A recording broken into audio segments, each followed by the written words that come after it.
Boa tarde, pessoal. Iniciando mais uma aula do nosso curso. Hoje a gente vai falar aí de magnetismo. Então, assim, ó, você possivelmente já deve ter presenciado, né? Já deve ter brincado com ímãs.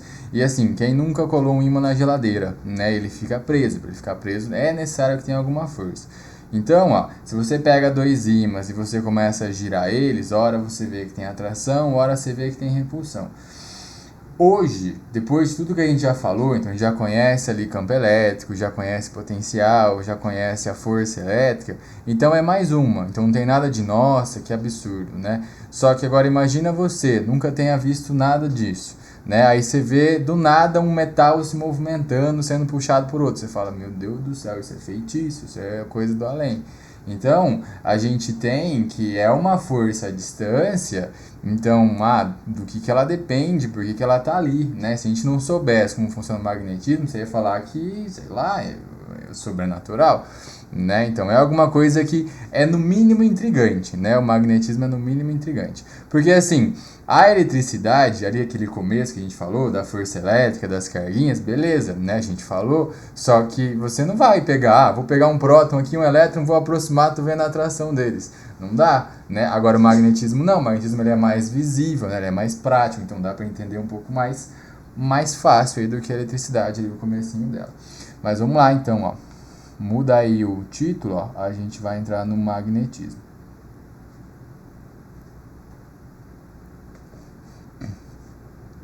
Magnetismo. Beleza, então assim, ó. Então a gente tem uma propriedade que alguns materiais sentem, né? Uns podem ser puxados, mas se tiver dois materiais que puxam outros, você pode colocar eles ali próximo e pode ter atração entre eles, pode ter repulsão. Tá, então existem alguns materiais específicos que puxam outros, então eles são um pouquinho diferentes, ele tem alguma propriedade a mais, né? A gente chamou isso de ímã. Beleza, mas o que gera esse magnetismo? Já vou colocar aqui, ó. Então, são duas formas basicamente. A gente tem o magnetismo formado por ímãs naturais, só que nem a gente vai falar um pouquinho mais pra frente, também aparece em outro momento. Também aparece quando a gente tem uma corrente elétrica. Então, ímãs naturais e corrente elétrica. Beleza. De início, né, no comecinho, você fala assim, beleza, não tem nada a ver uma coisa com a outra, né? Uma coisa, eu vou pegar um pedaço de ferro aqui que puxa outros, e aqui eu vou pegar um fio que está passando uma corrente, que tem a ver uma coisa com a outra, mas os dois geram magnetismo. No fim, a gente vai entender que, na verdade, é tudo a mesma coisa, tá? Então, é corrente elétrica. Izinho. Né? A gente até comentou já sobre isso aqui, lembra de um dos efeitos da corrente elétrica? Tinha lá o fisiológico, tinha o químico, tinha o magnético, né? Que eu falei, uma corrente elétrica gera campo magnético ao redor. Beleza, mas vamos chegar lá, vamos com calma. Então tá, ó, primeira coisa que foi feita, primeira coisa que foi analisada, né? O que é esse ímã natural? O que ele tem aí para poder puxar os outros? São ímãs naturais. Beleza, então a gente batizou isso por causa da cidade, onde a gente começou a estudar ele, né? A gente chamou ele de magnetita. Foi começado a estudar lá na magnésia, mas enfim, né? Magnetita. Essa magnetita, ela tem origem lá na química, ó, de um óxido ferroso, né? Um Fe3O4. Tá, beleza, mas enfim, se você pegar um pedaço de ferro, esse pedaço de ferro, ele não é um ímã de fato, mas se você pegar um outro pedaço de ferro ali que tem uma manipulação antes, né, que a gente vai falar daqui a pouquinho, ele pode puxar outros materiais. Aí você fala assim, mas tem ferro que é ímã, tem ferro que não é ímã, então o que um tem a mais que o outro, por que um é e o outro não é? Então olha só, ó, quando a gente fala lá na química, né, vou dar um pulinho na química rapidinho. A gente tem aqueles números quânticos, lembra? Tem o número quântico principal, tem o secundário, tem o azimutal e tem o último, né? Lembra que aquele último era o spin, que era como você desenhava o elétron dentro de um orbital, né? Você desenhava uma setinha para cima, uma setinha para baixo. Aí tem o princípio da exclusão, né? Tem o princípio de Linus Pauling, mas enfim, não é só uma setinha, tá? O spin, na verdade, é como que o elétron tá girando ali dentro, né? Tem a ver com a movimentação do elétron. E sem querer, mas querendo, já pulando lá na frente. Você tá vendo que eu tô falando do spin, né? Eu tô falando do elétron, tô falando da orientação dele, de como o elétron tá. E olha a linha de cima que a gente acabou de escrever.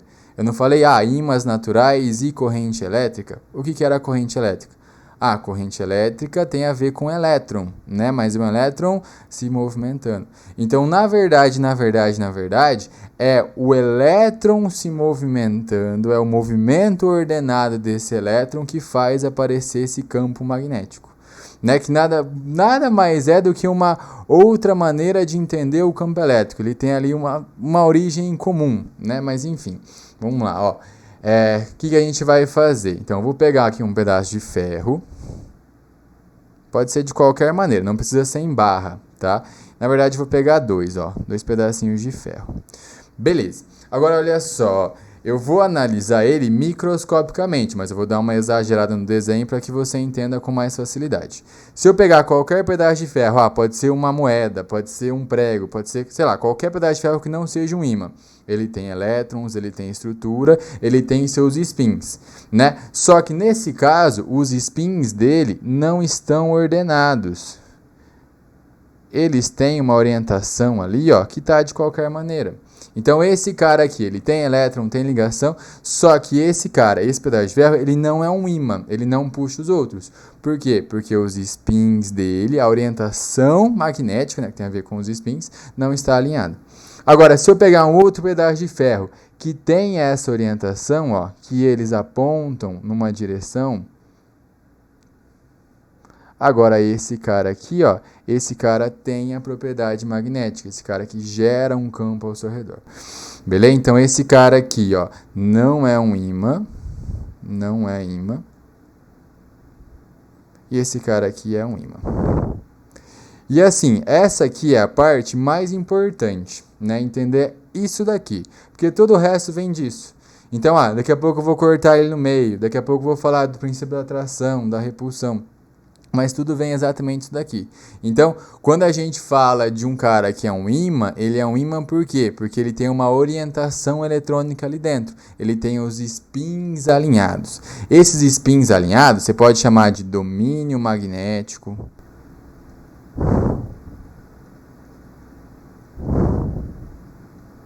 Orientação magnética, o que você preferir, né? Mas saiba que é a orientação dos elétrons dentro de um corpo que faz com que ele seja um ímã.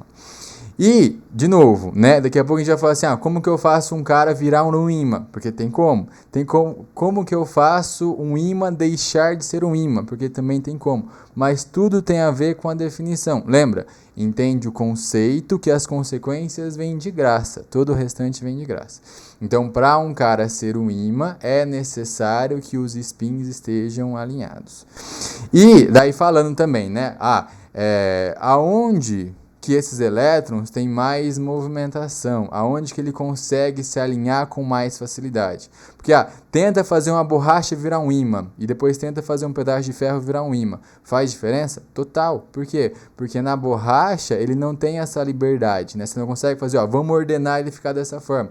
Não dá. Por quê? Porque a borracha é mais isolante, né? Agora, o ferro, não. O ferro ele é mais condutor. Ser mais condutor, você consegue ordenar com mais facilidade os elétrons, então ele consegue com mais facilidade virar um ímã. Beleza? Então, ser um ímã tem a ver com a orientação dos spins, orientação eletrônica desse corpo. Ok, beleza. Então tá aí o ímã natural. A gente vai estudar bastante esse cara aqui, que é o ímã em barra. Ok, então a gente vai pegar o ímã aqui em barra. É só porque o campo dele é mais fácil acesso, é mais fácil visualização. Mas que nem eu falei para vocês, pode ser em um anel, pode ser num ímã em U, pode ser em qualquer tipo, mas ele vai ter uma orientação, só que uma orientação um pouquinho mais chatinha de fazer o desenho. Mas olha só, ó, se eu estou falando que esse cara aqui é um ímã, é porque os spins dele estão alinhados. Ok, beleza. Agora vamos lá, ó. Que nem a gente falou, né? Lá na eletricidade, a gente tem duas propriedades diferentes, né? Que partem da mesma coisa, só que agem de maneira distintas. Então lá foi falado, ó, existe carga elétrica. Sim, uma eu vou colocar positiva, outra eu vou colocar negativa, porque causam efeitos diferentes. Aqui é basicamente a mesma coisa, porque com o ímã você pode ter atração ou repulsão de outro ímã. Então eu também preciso de duas coisas, entre aspas, diferentes. Né? Poderia ser polo mais e polo menos, né? Mas aí geraria uma confusão com o outro ramo. Então, para não ter essa confusão, vamos mudar. Né? Então, aqui a gente vai chamar de polo norte e polo sul, beleza? Você consegue perceber que essa orientação eletrônica, ela tem um sentido, né? No interior do ímã, a gente fala o seguinte, ó, que essa orientação ela vai do polo sul até o Polo Norte. E já entende isso agora, porque daqui a pouco a gente vai colocar fora do ímã, a gente vai colocar o da Terra, a gente vai fazer várias manipulações diferentes, mas tudo vem daqui, tá? Então, ó, existe uma orientação e foi falado que, então essa orientação vai do Polo Sul ao Polo Norte, internamente ao ímã, vai do Polo Sul até o Polo Norte. Beleza. Polo de um ímã, se você quiser anotar, assim, toda a região do lado aí desse ímã tem um campo magnético, só que nos polos ele é mais forte, tá? Então, aonde o campo for mais forte, vou chamar isso de polo. No caso do ímã em barra, coincide com as extremidades, só que não necessariamente é a extremidade de um corpo, tá? Então, a gente tem aí que aonde for mais forte, ali o campo magnético, a gente chama isso aí de polo. A gente chama isso daí de polo. Beleza, então tá aí, o ímã em barra e a gente tem os seus dois nomezinhos, Polo Norte e Polo Sul. Feito isso, já vamos começar a colocar algumas outras propriedades. Então a gente tem o princípio da atração e repulsão. E aqui é a mesma historinha que a gente já falou, né? Lembra lá que mais com mais ou menos com menos era o mesmo sinal, então havia uma repulsão, e se fosse sinal oposto havia uma atração. Aqui igual, então se eu pegar o seguinte, ó, eu vou aproximar, deixa eu já copiar 6 aqui para ficar mais fácil depois. 1, 2, 3, 4, 5. Beleza. Então eu posso colocar, ó, norte com norte, sul com sul, e eu posso colocar norte com sul. Vou colocar os outros aqui. Aí. Beleza. Então funciona da mesma forma, tá? Então aqui, ó, se for norte com norte ou se for sul com sul, são polos de mesmo nome. Polos de mesmo nome sentem uma força de repulsão, ó. Então esses dois aqui é a força de repulsão. E se for norte com sul ou o oposto, né, que dá na mesma, aí a força vai ser de atração. Então aqui é uma força atrativa. Aí assim, essa não tem conta, tá? A formulinha é um pouquinho mais feinha, um pouquinho mais diferente, mas ela tem o mesmo princípio. Lembra que lá quando você tinha carguinhas, quanto mais distante, menos força tinha? Aqui funciona da mesma forma, tá? Quanto mais longe tá os ímãs, menos interação há entre eles, tá? E é uma proporção quadrática também, tá? A distância também é elevada ao quadrado. Então, polos de mesmo nome ocorre aí uma repulsão, polos de nomes opostos ocorre uma atração. Beleza, muito bem. Até aqui só conceitozinho básico, né? Só porque que é um ímã, como que é um ímã em barra, que é o principal aí, e o princípio da atração e repulsão. Beleza, agora vamos começar a ser um pouquinho mais específico, mas vamos começar agora a usar a definição, né? Então, primeira coisa é,